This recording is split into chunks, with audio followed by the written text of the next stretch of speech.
কখনো কি এমন একটা মানুষকে মন থেকে ভালোবাসা সম্ভব, যে মানুষটাকে আপনি কখনো দেখেননি, যে মানুষটার গলার আওয়াজ পর্যন্ত আপনি শুনেননি, বা যাকে নিয়ে আপনি কল্পনা করতেও দ্বিতীয়বার চিন্তা করবেন যে সে কেমন দেখতে?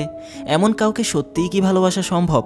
আপনি বলবেন হয়তোবা আমি পাগলের মতো কথা বলছি, কিন্তু না, আজকের গল্পটার শেষ পর্যন্ত যদি আপনি থাকতে পারেন তাহলে আপনার ভেতরে খুবই অদ্ভুত একটা অনুভূতির জন্ম নেবে। আপনি বুঝতে শিখবেন ভালোবাসার প্রকৃত অনুভূতিটা আসলে কী রকম। 2019 সালে এমনই এক কনসেপ্টে নোটবুক নামের একটা ইন্ডিয়ান হিন্দি সিনেমা মুক্তি পেয়েছিল, যে সিনেমার মূল কেন্দ্রবিন্দুই ছিল একটা রেখে যাওয়া ডায়েরি, যেখান থেকে জন্ম নিয়েছিল এমন একটা সুন্দর অনুভূতি যা আপনার হৃদয়টাকে স্পর্শ করে যাবে। আজকে সেই গল্পটাই বলতে চলেছি, তাহলে চলুন ডুব দেওয়া যাক আজকের গল্পের গভীরে। কাশ্মীরের বর্ডার এরিয়ার কাছাকাছি একটা রাস্তা, যানবাহনের চলাচল তেমন একটা চোখে পড়ার মতো নয়, সেখানেই গাড়িতে একটা ছেলেকে আমরা দেখি। তার নাম কবির। আজ প্রায় 2 বছর পর সে তার বাড়ি যাচ্ছে, কারণ কবির একজন ইন্ডিয়ান আর্মি। বর্তমানে এ দুনিয়ায় আপন বলতে তার একমাত্র একটা চাচা রয়েছে। ছোট থাকতেই তার বাবা মা মারা গিয়েছিলেন। আজকে তার সেই চাচাকে দেখতেই নিজের হোমটাউনে ফিরে যাওয়া। সে সবার প্রথমে তার নিজের বাড়িটাকে দেখতে যায়, যেটা বর্তমানে পরিত্যক্ত অবস্থায় পড়ে আছে। এখানে এখন আর কেউ থাকে না। ঠিক তখনই তার চাচা সেখানে চলে আসে। এতদিন পর নিজের চাচাকে দেখতে পেরে কবির খুব খুশি হয়। কবির তাকে জানায় আর্মি থেকে নাকি তাকে 3 বছরের জন্য সাসপেন্ড করা হয়েছে। তবে কী কারণে সাসপেন্ড হয়েছে সেটা সে তার চাচাকে জানায় না। দেখতে থাকুন, গল্পের শেষ দিকে এই কারণটা আপনি নিজেই জানতে পারবেন। তার এই কথায় তার চাচা অবাক হয়। তারপরেই তার চাচা আপাতত তার জন্য একটা কাজের কথা বলে। কাশ্মীর শহর থেকে কিছুটা দূরে একটা স্কুল আছে, সেখানে টিচারের অভাবে বাচ্চারা ঠিকঠাক মতো লেখাপড়া করতে পারছে না। অবশ্য তাদের শহরে বড় বোর্ডিং স্কুল আছে, কিন্তু এত দূর থেকে প্রতিদিন আসা যাওয়া করে বাচ্চারা লেখাপড়া কন্টিনিউ করতে পারবে না। তাই সেখানকার ওই লোকাল স্কুলেই বাচ্চাদের পড়াশোনা করতে হবে। 1 বছর আগে নাকি একটা টিচার ওখানে বাচ্চাদের পড়াতে এসেছিল, কিন্তু সেও কোনো এক কারণে চলে গিয়েছে। তাই তার চাচা তাকে ওই বাচ্চাদের পড়ানোর দায়িত্বটা দিতে চায়। কিন্তু কবির তার টাইমে তেমন একটা ভালো ছাত্র ছিল না। সে বাচ্চাদের কিভাবে পড়াবে এই ভাবছে। তবে তার চাচা তাকে রাজি করায় যে আরে প্রাইমারি স্কুলে বাচ্চাদের পড়াতে অত সমস্যা হবে না, যার কারণে কবির তার কথায় রাজি হয়।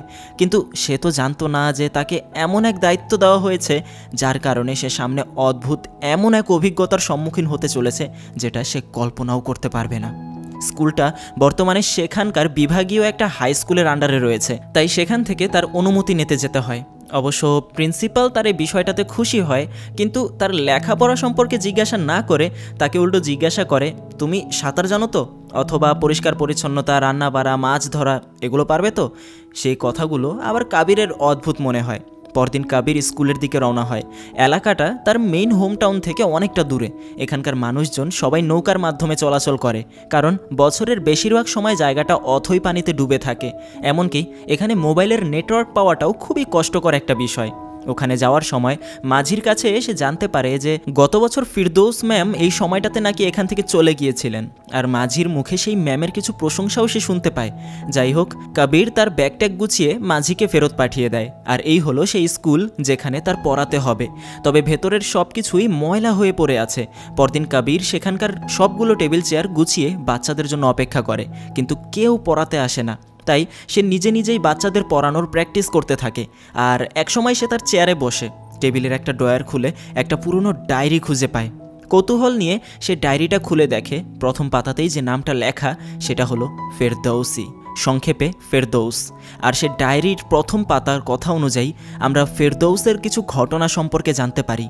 কিভাবে সে স্কুলে এসেছিল, কিভাবে সময় পার করেছে। সে যখন তার স্টেটের একটা বড় স্কুলে বাচ্চাদের পড়াশোনা করাতো, তখন তার হাতের একটা ট্যাটুর কারণে সেখানকার প্রিন্সিপাল তাকে ওয়ার্নিং দিয়ে দেয় এতে নাকি বাচ্চাদের ওপর ব্যাড ইম্প্যাক্ট পড়বে। ফেরদৌসের হাতে কিছু তারা আঁকা ছিল। প্রিন্সিপাল তাকে জানিয়ে দিয়েছিল যে এগুলো যদি তুমি মুছে না ফেলো তাহলে কিন্তু তোমার ট্রান্সফার করিয়ে দেব। কিন্তু ফেরদৌস ট্রান্সফার হতে রাজি, তবুও তার হাতের তারাগুলোকে সে মুছবে না, কারণ এই তারাগুলো তার মৃত মায়ের স্মৃতিকে মনে করে সে এঁকেছিল। কিন্তু সে এটা বুঝতে পারেনি যে তার ট্রান্সফার এমন একটা জায়গায় হবে যেখানে তাকে দেখার মতো কেউ থাকবে না, তাকে শোনার মতো কেউ থাকবে না, কথা বলার মতো কেউ থাকবে না এখানে। এই ছিল তার এখানে আসা। বিষয়টা জানার পর কবিরের মনে কিছুটা কৌতূহল জাগে, তাই সে ডায়েরিটা আরও পড়তে শুরু করে। পরবর্তী পৃষ্ঠাগুলোতে ফেরদৌস এখানে আসার পরের কয়েকদিনের সকল অসুবিধাগুলো লিখে জানিয়েছে। কথা বলার মতো এখানে কোনো মানুষ ছিল না তার। রান্না করার জন্য গ্যাস অথবা খাওয়ার জন্য পরিষ্কার পানি কোনোটাই এখানে ছিল না। যেটার মধ্যে সে খাবার পানি জমিয়ে রেখেছিল, একদিন সেটার ভেতর থেকে একটা ব্যাঙের বাচ্চা বের হয়ে এসেছিল, যার পর থেকে তার পানি খাওয়ার আগ্রহটাও চলে যায়। এমনকি এখানকার পানিতে গোসল করার কারণে তার শরীরে বিভিন্ন অ্যালার্জেটিক সমস্যা তৈরি হচ্ছিল, যেগুলো পড়তে পড়তে বিষয়গুলো কবির নিজের সাথে মেলাতে শুরু করে। আজকের মতো ডায়েরিটা রেখে সে তার রেগুলার কাজে অভ্যস্ত হওয়ার চেষ্টা করে। টুকটাক সকল কাজ শেষ করে পরদিন সকালে কবির সেই স্কুলে একটা ঘন্টা বাজাতে শুরু করে। হ্যাঁ, এটা স্কুলের ঘন্টা। হয়তোবা বাচ্চারা এটা শুনে স্কুলে আসবে, কিন্তু তার মাথায় তো এটা নেই যে এটা এমন একটা জায়গা যেখানে লোকবসতি খুবই কম, দূর দূরান্ত পর্যন্ত বাড়িঘর খুঁজে পাওয়া যায় না। তাই সেদিনও তার সময় একই রকমভাবে পার হয়। আর পরদিন ঘুম থেকে উঠে যখন সে নিচে নামতে ধরে, তখনই ভুলবশত উপরের ফ্লোর থেকে সে ধাপ করে নিচে পড়ে যায় আর নিজের হাতে বেশ ভালোই একটা ব্যথা পেয়ে বসে। তাই কোনো রকমে সে নিজের হাতটা একটা গেঞ্জি দিয়ে বেঁধে যখন পানি খেতে যায়, তখনই তার ফেরদৌসের কথা মনে পড়ে যায়। সে তার ডায়েরিতে লিখে রেখেছিল যে এই খাবার পানি ড্রামের ভেতর নাকি একবার ব্যাঙের বাচ্চা বের হয়েছিল। এটা মনে হওয়ার পর তার পানি খাওয়ার স্বাদটাই মিটে যায়। তবে সৌভাগ্যবশত 2 দিন পর একজন সবজিওয়ালার সাথে তার দেখা হয়। তাই তার নৌকাতে করে আজকে কবির বাচ্চাদেরকে স্কুলে ডেকে আনতে যায়। আর পুরো জায়গাটা ঘুরে সে জানতে পারে এখানকার পরিবারগুলোও এরকম ভাসমানভাবেই তাদের জীবনযাপন করে। আর অবশেষে ঘুরে ঘুরে কবির স্কুলের বাচ্চাদেরকে জোগাড় করে স্কুলে নিয়ে আসে। কবির যখন তাদের নাম জিজ্ঞাসা করে, তখন প্রত্যেকটা বাচ্চা অঙ্গভঙ্গি করে নিজেদের নাম জানাতে থাকে। তারা বলে যে 1 বছর আগে ফেরদৌস ম্যাডাম নাকি তাদেরকে এভাবেই নাম বলতে শিখিয়েছিল, তাই তারা এভাবেই নাম বলবে। যার কারণে কবির এক এক করে তাদের নাম জানতে থাকে। আর এখানকার প্রত্যেকটা বাচ্চা আলাদা আলাদা ক্লাসে পড়ে। মূলত পরীক্ষার সময় তারা তাদের শহরের সেই স্কুলে গিয়েই পরীক্ষা দেয়।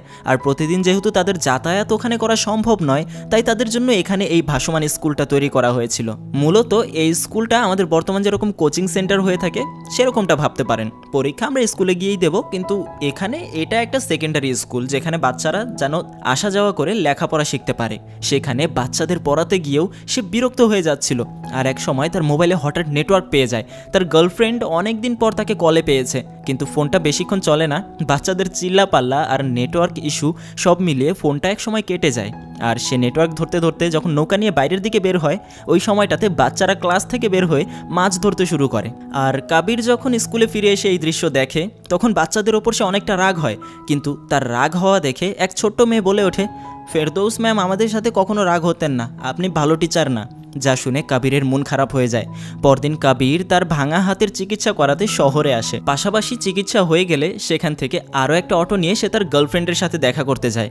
কিন্তু সে যখন অটোতে বসেছিল, তখন সে দেখতে পায় তার গার্লফ্রেন্ড অন্য একটা ছেলের সাথে তারই বাইকে করে কোথায় যেন যাচ্ছে। বিষয়টাতে তার সন্দেহ হয়, তাই কবির তার পিছু নেয়। আর রাস্তায় দেখতে পায় কিভাবে তার প্রেমিকা অন্য একটা ছেলের সাথে ঘষাঘষি করছে। এমনকি দূর থেকে সে এও দেখতে পায় কিভাবে গার্লস হোস্টেলে সেই ছেলেটা দেওয়াল টপকে তার ঘরে গিয়ে ঢুকে, আর কিভাবে তারা একসাথে নিজেদের কোয়ালিটি টাইম স্পেন্ড করে। এইসব দেখে তার মাথা গরম হয়ে যায়। ছেলেটা যখন তার কাজ শেষ করে আবার ফিরে আসে, তখন কবির তাকে টুকটাক জিজ্ঞাসাবাদ করতে শুরু করে, যাতে করে এক সময় যখন ছেলেটা তাকে উল্টাপাল্টা কথা বলে, তখন তার সাথে কবিরের হাতাহাতি লেগে যায়। আর যেহেতু কবির একজন আর্মি সোলজার, সেখানে তার একটা হাত ভাঙা থাকলে কি হয়েছে, অপর হাতটাই তার জন্য যথেষ্ট ছিল। আর তাকে মারধর করে কবির তার বাইকটা নিয়ে ফেরত চলে আসে। যে মেয়েটাকে সে কিছুটা সময় আগ পর্যন্ত এত ভালোবাসত, সে মেয়েটাকে এখন সে ঘৃণা করতে শুরু করেছে। ঠিক তখনই তার চোখ পড়ে যায় আবারও সেই ডায়েরিটার দিকে। ডায়েরিটা সে পড়তে শুরু করে, আর ঘটনা আবারও চলে যায় ফেরদৌসের সময়কালে। ফেরদৌসের সামনে বিয়ে ঠিক হয়েছে, কিন্তু সে এত তাড়াতাড়ি বিয়ে করতে চায়নি বলে তার পরিবার বিয়েটা পিছিয়ে দিয়েছিল। তারপর থেকে তার ফিয়ন্সি তার সাথে সব সময় ভাব জমাতে চেষ্টা করে, কিন্তু তার আচার ব্যবহার ফেরদৌসের তেমন একটা মন মতো হয় না।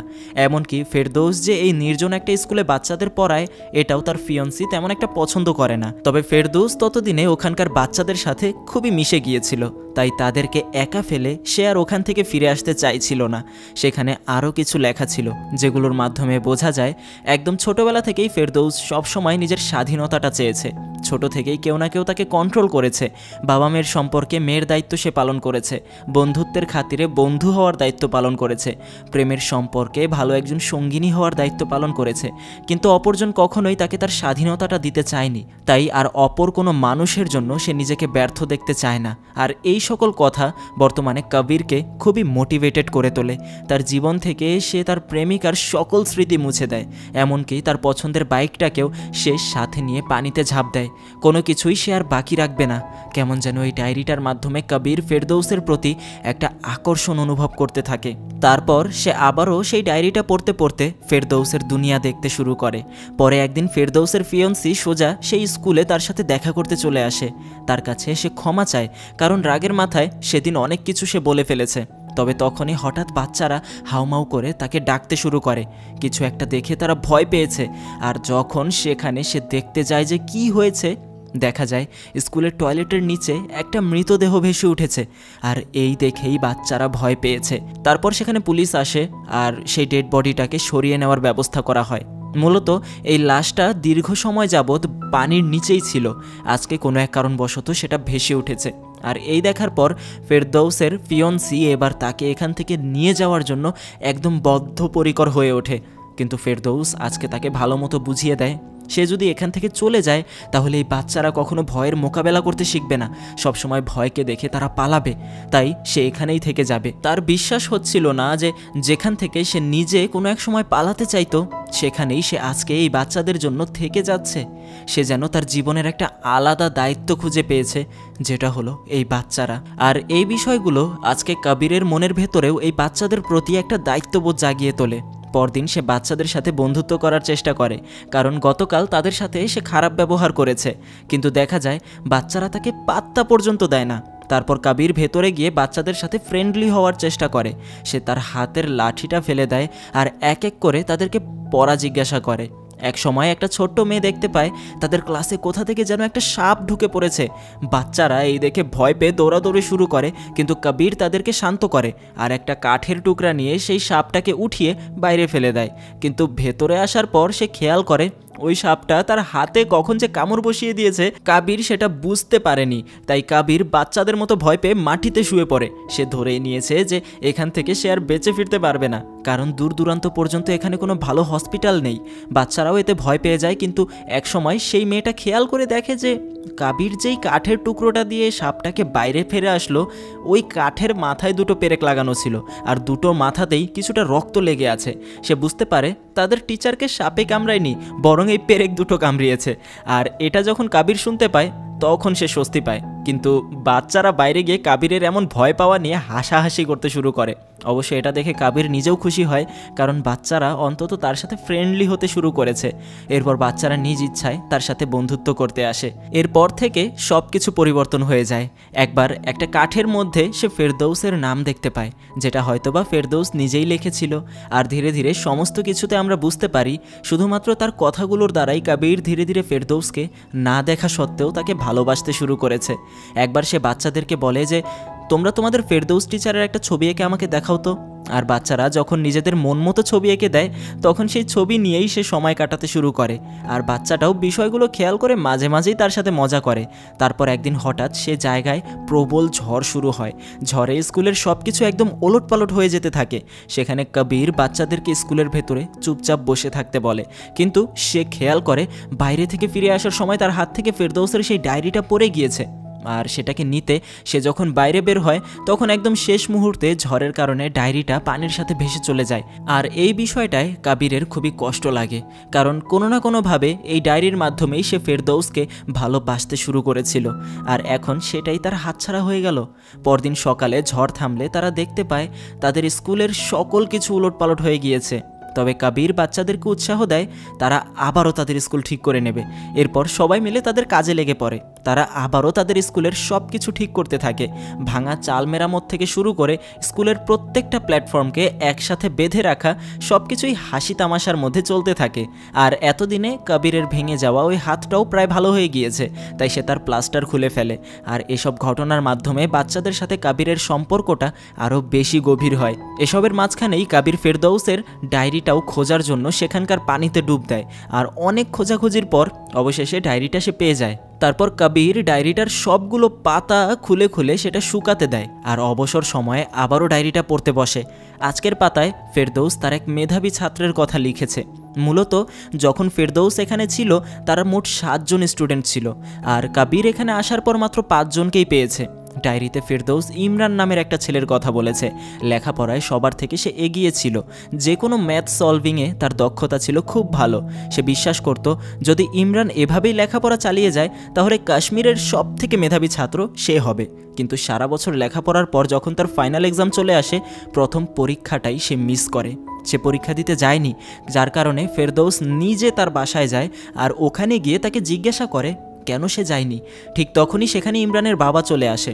সে নাকি তার ছেলেকে যেতে দেয়নি, তার ছেলের লেখাপড়া করাটা তার পছন্দ নয়, এর থেকে কর্মক্ষেত্রে সে এখানে কাজ করবে এটাই সে চায়।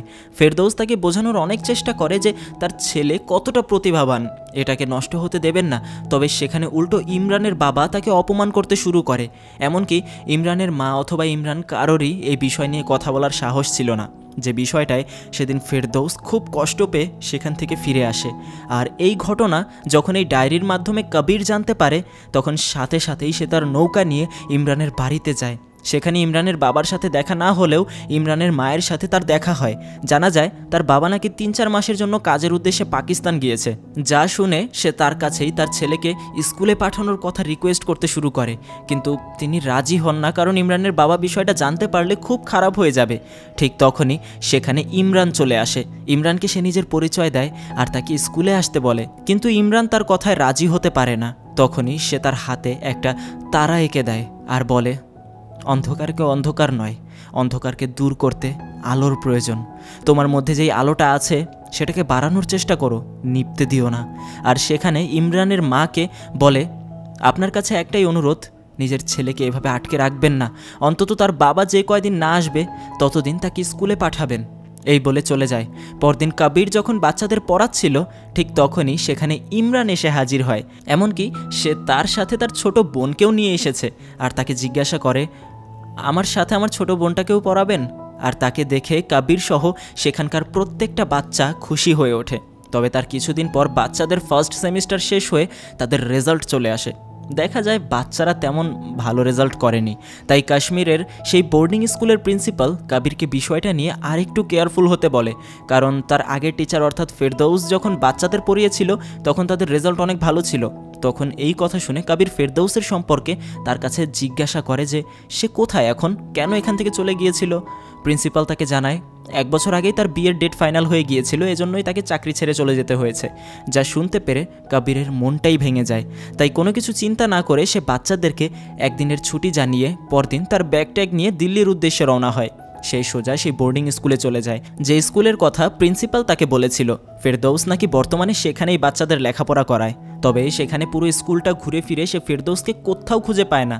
আর এক সময় অবশেষে সে যখন ফেরদৌসের সামনে গিয়ে পৌঁছায়, তবুও তাকে দেখার পরেও তাকে সে চিনতে পারে না, কারণ ফেরদৌসকে সে তো কখনো দেখেইনি, তাহলে চিনবে কিভাবে? শুধুমাত্র তার ডায়েরি পড়ে সে যতটুকু জানতে পেরেছে ততটুকু বর্ণনার মাধ্যমেই, আর বিশেষ করে এখানে প্রত্যেকের হাত সে চেক করছিল, কারণ সে জানে ফেরদৌস কখনোই তার হাতে আঁকা সেই তারার ট্যাটুটাকে মুছবে না। আর এখানেও সে যখন ফেরদৌসের সামনে আসে, সে সবার প্রথমে তার হাতের দিকে খেয়াল করে।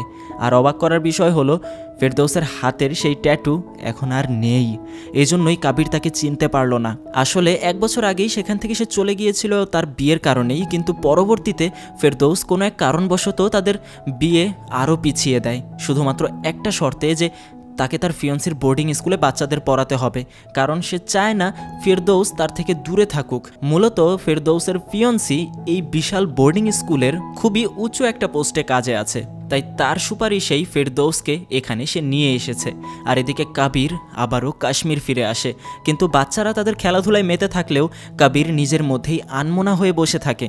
তারা এখনও একে অপরকে চেনে না, কিন্তু তবুও এদিকে কবির রয়েছে এমনভাবে, আর অপরদিকে ফেরদৌসের বর্তমানটাও তেমন ভালো যাচ্ছে না। সে সব সময় তার পুরনো স্মৃতিগুলোকেই মনে করে, আর এখন যেন তাকে অপরের কথায় চলতে হচ্ছে।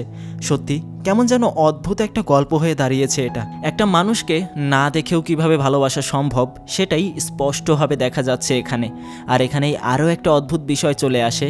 এখন যদি আপনাকে আমি জিজ্ঞাসা করি প্রেম অথবা ভালোবাসাটাকে আপনি কিভাবে বিশ্লেষণ করবেন, হয়তোবা আপনার কাছে বলার মতো কোনো ভাষা থাকবে না। বিষয়টা আসলে এমনই। এভাবে আরও কয়েকটা দিন পার হয়ে যায়। অবশেষে অপরদিকে ফেরদৌসের বিয়ের দিনটা চলে আসে। তবে সেখানেই ঘটে যায় আরও একটা ব্যতিক্রমধর্মী ঘটনা। ফেরদৌস যখন তার ফিয়ন্সির সাথে কথা বলতে আসে, তখন দূর থেকেই সে দেখতে পায় তার ফিয়ন্সি তার এক কাজিনের সাথে কথা বলছে, আর কথাগুলো কোনো স্বাভাবিক কথা নয়, কারণ এই মেয়েটা নাকি ফেরদৌসের হবু হাজব্যান্ডের বাচ্চার মা হতে চলেছে। অর্থাৎ ফেরদৌসের ফিয়ন্সি গোপনে গোপনে তার কাজিনের সাথে রিলেশনে ছিল, আর এই হলো তার ফল। যে বিষয়টা জানতে পেরে সেদিন সে তার পরিবারকে জানিয়ে বিয়েটা ভেঙে দেয়। এরপর আবারও ফেরদৌস কাশ্মীর চলে আসে। সেখানে কাশ্মীরের বোর্ডিং স্কুলে সেই প্রিন্সিপালের সাথে তার দেখা হয়, আর সেখানে আজকে তার সেই প্রিন্সিপাল তার সাথে খুবই ফ্রেন্ডলি কথাবার্তা বলে। ফেরদৌস তার বাচ্চাদের খোঁজ খবর নেয়, জানতে পারে 6 মাস আগে নাকি নতুন একজন টিচার তাদের পড়াতে শুরু করেছিল, তবে বাচ্চাদের রেজাল্ট ভালো হচ্ছে না, তাই তিনি ফেরদৌসকে আবারও সেখানে ফিরে যাওয়ার কথা বলে। আগের টিচারকে অর্থাৎ কাবিরকে নাকি তারা বাদ দিয়ে দিয়েছে, তবে কি কারণে বাদ দিয়েছে সেটা সামনে জানতে পারবেন, দেখতে থাকুন। আর কথা মতো আবারও তার পুরনো সেই স্কুলে পৌঁছায়। আর আজকে বাচ্চারা যখন এখানে এসে তাদের পুরনো ফেরদৌস টিচারকে দেখে, তখন তারা সবাই খুশি হয়ে যায়। এতদিন পর ফেরদৌস নিজেও তাদের একসাথে দেখে খুব খুশি হয়। আর সবার শেষে যখন সেখানে ইমরান চলে আসে, ফেরদৌস তাকে দেখে আরও বেশি অবাক হয়, জিজ্ঞাসা করে, তুমি কিভাবে আসলে আবার? তখন ইমরান তাকে সেই কথাগুলো শোনায় যেটা তাকে কবির স্যার বলেছিল, অন্ধকারকে কখনো অন্ধকার দ্বারা দূর করা সম্ভব নয়, একমাত্র আলো পারবে সেই অন্ধকার দূর করতে। আর তার এই কথা শুনে ফেরদৌস অবাক হয়ে যায়, কারণ এই কথাটা তার ডায়েরিতে সে লিখে রেখেছিল। যার কারণে ফেরদৌস সাথে সাথে ভেতরে গিয়ে তার ডায়েরিটা খুঁজতে শুরু করে। আর ডায়েরিটা হাতে নিতেই সে বুঝতে পারে যে ডায়েরির প্রত্যেকটা পাতা হয়তোবা কেউ পড়ে ফেলেছে। কিন্তু অবাক করা বিষয় হলো, ডায়েরির যে কয়টা পাতা খালি ছিল সেখানে কবির তার অবসর সময়ে নিজের গল্পগুলো লিখে রেখেছে, যেখানে তার গল্পটা শুরু হয়েছিল তার ছোটবেলা থেকে। বোর্ডিং স্কুলে বাচ্চারা সবসময় তাকে নিয়ে মজা করত, আর ওই সময় থেকেই তার মনে এমন একটা জেদ তৈরি হয় যেটা তাকে প্রাপ্তবয়স্ক হওয়ার পর একজন সেনাবাহিনীতে রূপান্তর করে। বছরের বেশিরভাগ সময় বর্ডার পাহারা দিয়েই তার সময় যাচ্ছিল, তবে হঠাৎ একদিন তার জীবনে ঘটে যায় অদ্ভুত একটা দুর্ঘটনা। একটা বাচ্চা পাকিস্তান থেকে বর্ডার পার করে ইন্ডিয়া চলে আসে। ওই সময়টাতে কবির বাচ্চাটাকে ভয় দেখিয়ে আবারও ফেরত যেতে বলে, কিন্তু বাচ্চাটা ভয় পেয়ে পেছনে না গিয়ে বরং অন্য রাস্তায় দৌড়াতে শুরু করে। আর এটাই ছিল তার সবথেকে বড় ভুল। তার হাতের অস্ত্র, তার রাগান্বিত চেহারা দেখেই বাচ্চাটা তাকে ভয় পেয়েছিল, আর দৌড়াতে দৌড়াতে হঠাৎ একটা মাইনের ওপর পা পড়ে বাচ্চাটা স্পটেই মারা যায়। আর সেটা তার জীবনের এত বড় একটা ক্ষত করেছিল যে পরবর্তীতে সে নিজ ইচ্ছায় আর্মি থেকে রিজাইন নিয়েছিল। হ্যাঁ, গল্পের শুরুতে যেখানে আমি বলেছিলাম যে তাকে সাসপেন্ড করা হয়েছিল, এটা শুধুমাত্রই তার বানানো একটা কথা ছিল, বরং সে নিজের ইচ্ছায় আর্মি থেকে রিজাইন নিয়েছে। তারপর তার এই নির্জন স্কুলে আসা, বাচ্চাদের সাথে বন্ধুত্ব গড়ে তোলা, ছোট ছোট সকল ঘটনা সবকিছুই এই ডায়েরিতে কবির লিখে রেখেছে। ওই সময়গুলোতে সে শুধু ডায়েরি পড়েনি, বরং ডায়েরির শেষ পাতাগুলোতে নিজের সারা দিনের ঘটনাগুলোও সে লিখেছিল। এমনকি একটা পাতায় সে নিজের আনমনে ফেরদৌসের একটা ছবি রেখেছিল, যেটা তাকে বাচ্চারা এঁকে দিয়েছিল। এরপর থেকেই সামনের কয়েকদিন ফেরদৌস বাচ্চাদের সাথে সময় কাটানোর পাশাপাশি ডায়েরিটা নিয়েই মগ্ন থাকে। কবিরের সব কিছু এক এক করে পড়তে শুরু করে। এক জায়গায় সে একটা দিনের ঘটনা খুঁজে পায়। সেদিন বাচ্চাদের নিয়ে কবির এখান থেকে কিছুটা দূর একটা বাগানে খেলতে গিয়েছিল, তবে যেহেতু সেটা বর্ডার এরিয়া ছিল, তাই তাদের মধ্যে একটা বাচ্চা ওখানে একটা গ্রেনেড খুঁজে পায়। আর কবিরের বুঝে ওঠার আগেই ভুলবশত ওটাকে সে আনলক করে ফেলে। তাই বাচ্চাদেরকে বাঁচাতে কোনো কিছু না ভেবে কবির ওই পুরনো গ্রেনেডের উপর শুয়ে পড়ে, কিন্তু অবশেষে জানতে পারে গ্রেনেডটা অনেক আগেই ডিফিউজ হয়ে গিয়েছে। কিন্তু সে বাচ্চাদেরকে বাঁচানোর জন্য যে নিজের জীবনটা দিতে পর্যন্ত রাজি ছিল, এই বিষয়টা তখনও সে উপলব্ধি করতে পারেনি, যা আজকে ফেরদৌস জানতে পেরে মনের অজান্তেই তার অদেখায় কবিরের প্রতি নিজের ভালো লাগা তৈরি করতে থাকে। ঠিক যেমনভাবে কবির তাকে ভালোবেসেছিল। কবির সবসময় বাচ্চাদের উৎসাহ দিয়ে রাখত।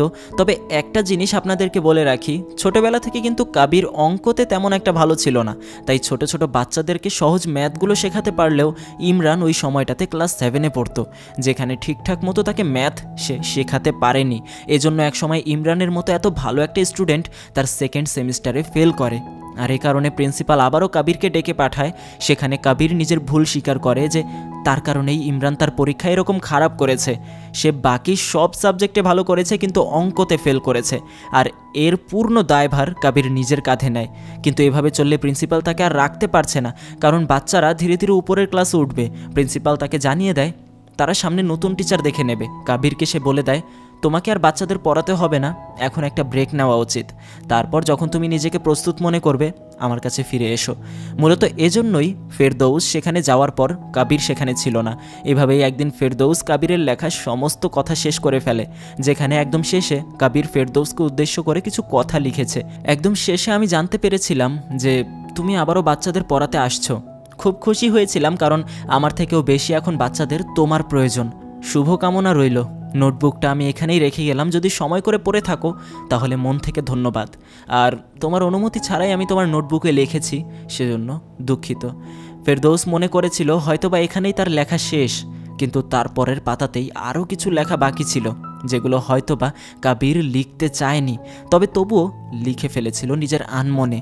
যেখানে লেখা, আমি কখনোই তোমাকে দেখিনি, কিন্তু তবুও মনের ভেতর কেমন যেন একটা আলাদা অনুভূতি জন্মায় যখন তোমার কথা মনে পড়ে।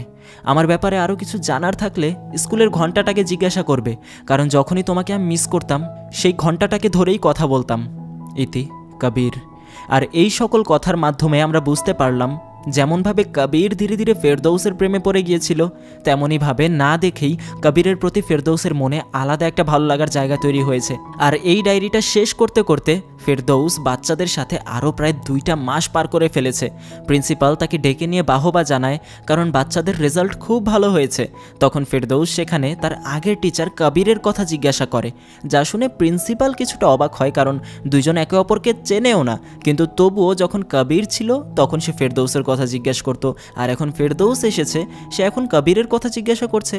একসময় প্রিন্সিপাল তাকে কবিরের অ্যাপ্লিকেশন ফর্মটা দেখায়, সেখানে আজকে সে প্রথম কবিরের ছবিটা দেখতে পায়। ঠিক তখনই তার মনে পড়ে যায় কয়েক মাস আগের কথা, যখন শহরে বোর্ডিং স্কুলে থাকাকালীন সময় কবিরের মতো একজনকে সে দেখেছিল। তখন সে বুঝতে পারেনি, কিন্তু এখন বুঝতে পারছে কেন সেই ছেলেটা তার দিকে এভাবে তাকিয়েছিল। সেখানকার ঠিকানা অনুযায়ী ফেরদৌস সোজা কবিরের চাচার বাসায় চলে যায়। আর যখন সে নিজের পরিচয় দেয় তখন কবিরের চাচা তাকে ভেতরে নিয়ে গিয়ে খুব সুন্দরভাবে আপ্যায়ন করতে থাকে। কিন্তু ফেরদৌস এটা বুঝতে পারছে না কবিরের চাচা তাকে এত আপ্যায়ন করছে কেন। তখন তিনি বলেন, কবির নাকি যে কয়বার তার চাচার সাথে দেখা করতে এসেছে সে কয়বারই সে তার কথাই বলতো। আর এখন নাকি কবির শহর থেকে কিছুটা দূরে একটা টিচিং কোর্সে জয়েন হয়েছে, বাচ্চাদের সে পড়াতে চায় এজন্য। যা শুনে ফেরদৌসের মনে কবিরের জন্য যেন এবার সত্যিকারের একটা ভালোবাসা জন্মাতে শুরু করে। সেদিন রাতে ফেরদৌস ফিরে এসেছে, ঠিক তখনই সে দেখতে পায় কবির তার সাথে দেখা করতে এসেছে। তার চাচার কাছে যখন সে জানতে পেরেছে যে ফেরদৌস তার সাথে দেখা করতে এসেছিল, তখন সে আর ওখানে থাকতে পারেনি। তারা একে অপরকে দেখে যেন অবাক দৃষ্টিতে তাকিয়ে থাকে। কিন্তু তার পর মুহূর্তেই ফেরদৌস বুঝতে পারে পুরোটাই তার কল্পনা ছিল। আসলে গত সময়টাতে সে শুধুমাত্র কবিরকে নিয়েই চিন্তা করেছে। পাশাপাশি তার কিছুদিন পার হলে ফেরদৌস জানতে পারে যে কবির নাকি তার জন্য চিঠি পাঠিয়েছিল। একটু আগে সে তার স্কুলের একটা বাচ্চাকে দিয়ে এসেছে, যা শুনে ফেরদৌস তাড়াতাড়ি তার স্কুলে ফিরে যেতে থাকে। আর অপরদিকে দেখা যায় বাচ্চাটা সেই লেটার পড়তে শুরু করেছে। তার মাঝখানেই হঠাৎ তার পটি পেয়ে যায়, তাই চিঠিটা সে টয়লেটে গিয়েই পড়তে শুরু করে। তবে যখন বাচ্চাটা খেয়াল করে যে তার পেছনটা ধোয়ার মতো পানি সেখানে নেই, তখন উপায় না পেয়ে সেই ওই চিঠি দিয়েই নিজের কাজ সেরে ফেলে। আর বাইরে বের হওয়ার সাথে সাথে ফেরদৌস এসে তাকে চিঠির কথা জিজ্ঞাসা করে। তখন ছেলেটা টয়লেটের দিকে ইশারা দিয়ে জানায়, কাজ তো ম্যাম সেরে ফেলেছি, কিন্তু চিঠিটা সে পড়েছিল, যেখানে একটা লাইন তার মনে আছে। কবির স্যার লিখেছে খুব শীঘ্রই সে স্কুলে ফিরে আসবে, তার টিচিং কোর্স প্রায় শেষ হতে চলেছে। যা শুনে ফেরদৌস খুব খুশি হয়। এভাবেই পার হয়ে যায় আরও একটা সপ্তাহ। ফেরদৌস অপেক্ষা করছিল কবে কবির ফিরে আসবে। বলা যায় ওই কয়দিনে ফেরদৌসের প্রতি কবিরের যে অনুভূতিটা তৈরি হয়েছিল, সেই একই অনুভূতি যেন ফেরদৌসের মধ্যেও তৈরি হয়েছে। তবে একদিন বাচ্চাদের সাথে খেলা করার সময় সেখানে ইমরানের বাবা অবশেষে ইমরানকে নিতে চলে আসে।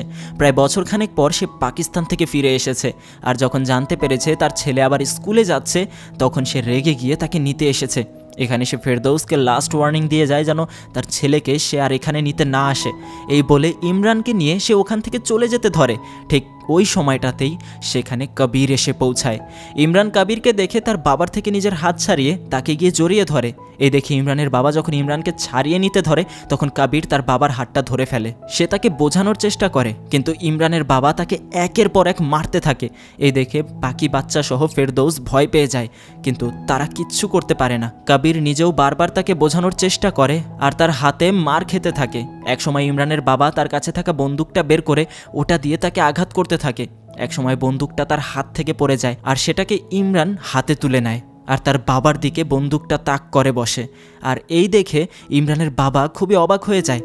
তার বাবাকে সে হুমকি দিতে থাকে তার টিচারকে যেন সে ছেড়ে দেয়। আর এই দেখে ইমরানের বাবা আরও বেশি আঘাত পেয়ে বসে, কিন্তু সেখানে কবির তাকে বোঝায় যেন সে বন্দুকটা নিচে রেখে দেয়। যতই হোক তিনি তার বাবা, তার সম্মান করতেই হবে। কিন্তু তবুও ইমরান বন্দুক নিচে রাখে না, যেন সে তার বাবাকে মারতে রাজি কিন্তু তার টিচারকে সে বাঁচাবে।